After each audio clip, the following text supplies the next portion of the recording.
Imagina basear toda a nossa vida espiritual, sabe? A nossa compreensão mais profunda de como Deus interage com a humanidade em uma expressão que não aparece uma única vez nas páginas da Bíblia. Nenhuma vez sequer.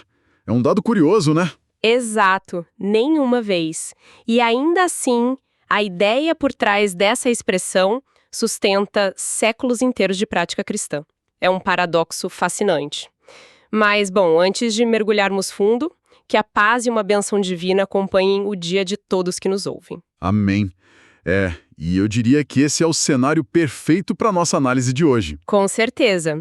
Hoje nós vamos explorar a clássica obra Teologia Sistemática, escrita pelo renomado autor Louis Berkhof. Um peso pesado da teologia. Sem dúvida. E nós vamos focar especificamente na seção que trata sobre os meios de graça, certo? Vamos desempacotar isso. Vamos lá. Basicamente estamos falando sobre a mecânica invisível da fé. Tipo, como é que algo totalmente transcendente, imaterial e perfeito consegue, na prática, alcançar a nossa realidade humana decaída? É uma super questão. E lendo sobre esse tema, eu pensei numa analogia. Se a graça divina fosse uma correspondência vital, um documento urgente que salva a vida de quem o recebe, a gente poderia pensar na igreja como a agência dos correios. A agência organiza a logística? Isso, a agência tem as tarefas, os funcionários, o prédio, mas o prédio em si não é a mensagem. A palavra de Deus e os sacramentos seriam a carta, o envelope, o papel que carregam a mensagem vital. Perfeita analogia. A instituição não é um canal de graça no mesmo patamar que a palavra e os sacramentos. O poder da igreja consiste pura e simplesmente na administração correta deles. Ela entrega a carta, ela não escreve a carta. Mas olha, tem uma coisa no texto do Berkhof que intriga muito.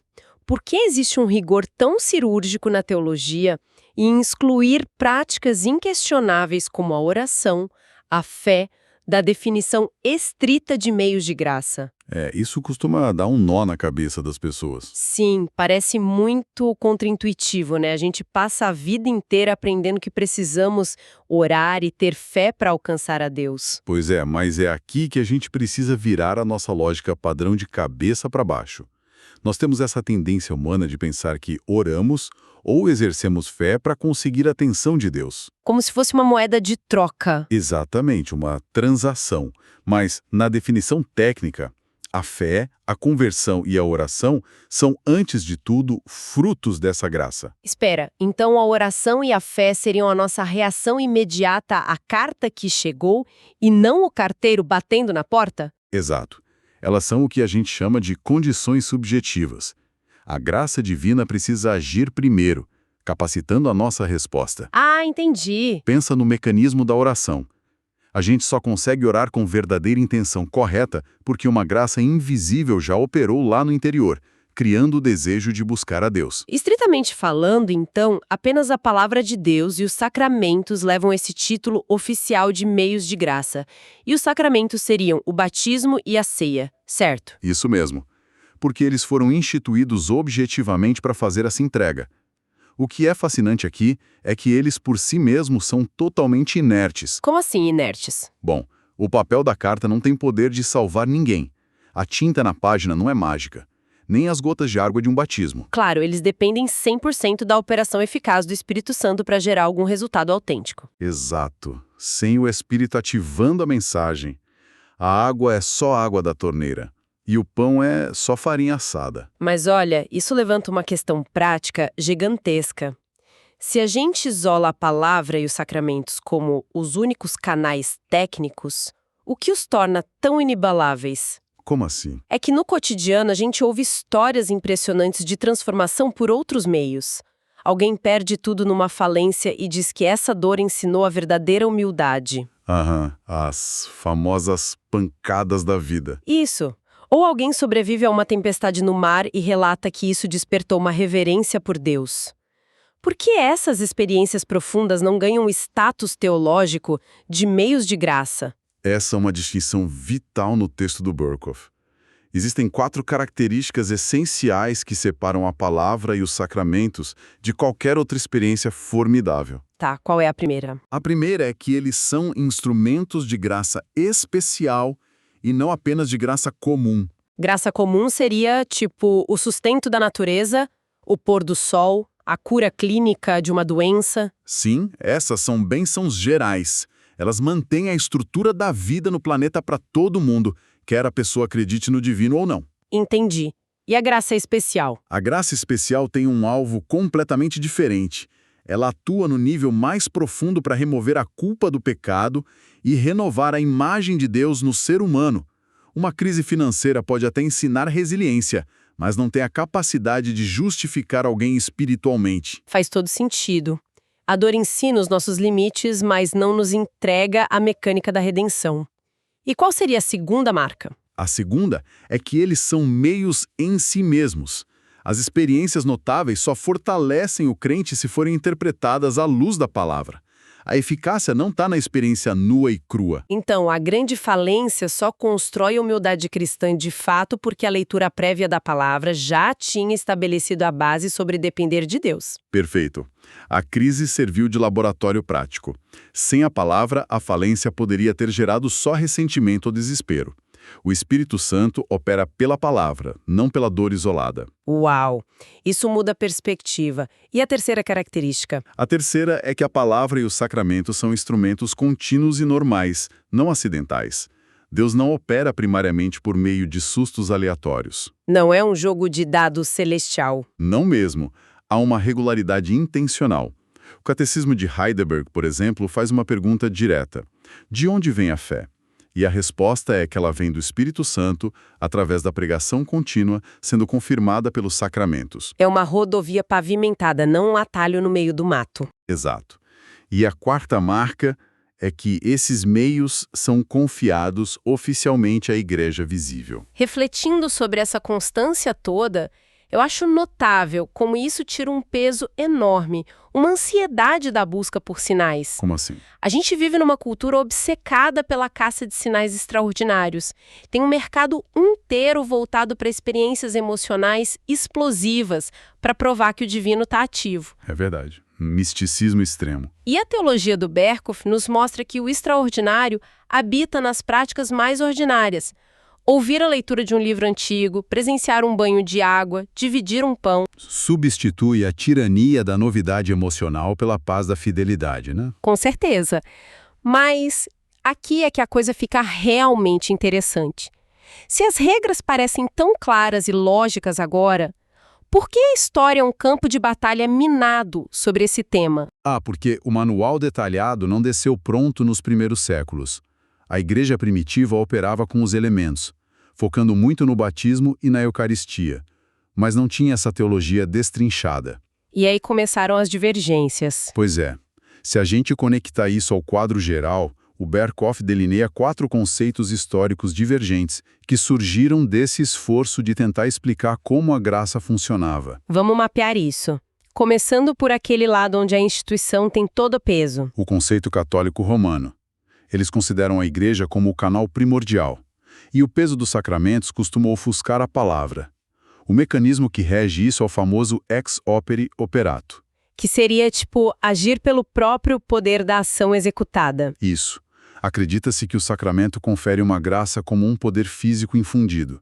A teologia chama de gratia elevans. Uma graça que eleva a natureza. Como seria isso na prática? Imagina a natureza humana como o motor de um carro, com limitações de fábrica. Nessa visão, a graça atua como um combustível premium, sobrenatural, que é injetado fisicamente nesse motor por meio do sacramento. Caramba! E a graça adquire um status quase material, uma substância que está dentro do elemento físico. É como se o envelope da nossa primeira analogia carregasse um microchip que faz o download do poder assim que encosta na pele. Uma transferência objetiva pura. Exatamente.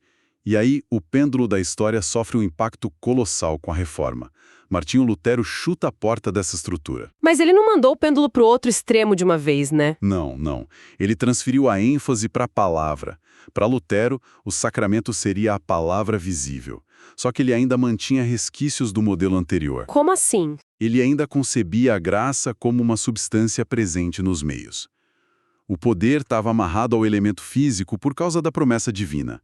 A graça estava ali, funcionando, a menos que a pessoa colocasse um tropeço absoluto, tipo a descrença total. Então ele descentraliza a autoridade da instituição, mas ainda acha que a água e o vinho contêm uma substância sagrada. Ele parou no meio da ponte. Uma transição clássica. Mas a física do pêndulo dita que ele vai para o extremo oposto.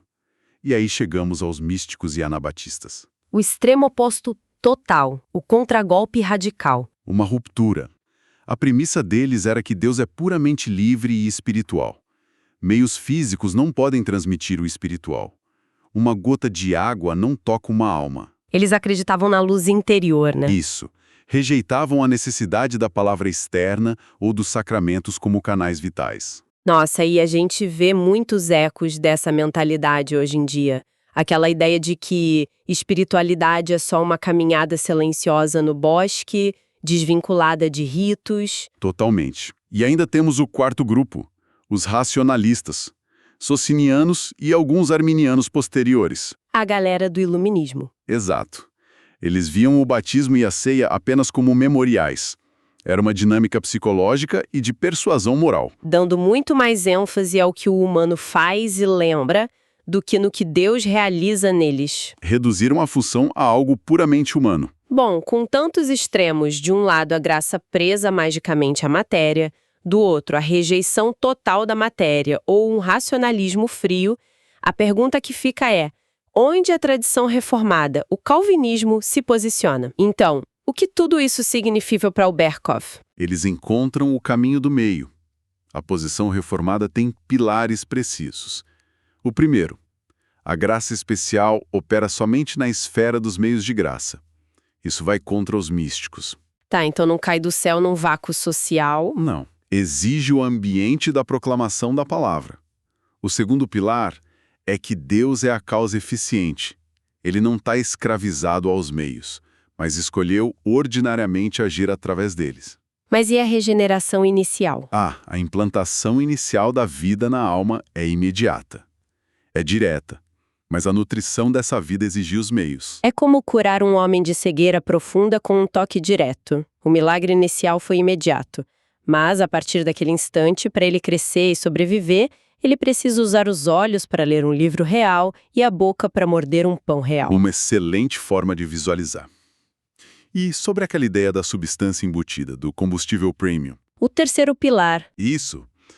A tradição reformada diz que a graça não é inerente aos meios. Não é um depósito divino preso lá nas moléculas do pão. A graça acompanha a utilização. Dinamismo puro. Exato. É contra a visão romana e luterana. A graça atua em tempo real e de forma paralela no coração de quem participa. É como participar de uma dança. A palavra é a música tocando e o Espírito Santo é o maestro conduzindo o ritmo da mente ao vivo. O poder não está preso nas ondas sonoras, mas na atuação do maestro. Perfeito. E o último pilar. Palavra e sacramentos nunca se separam.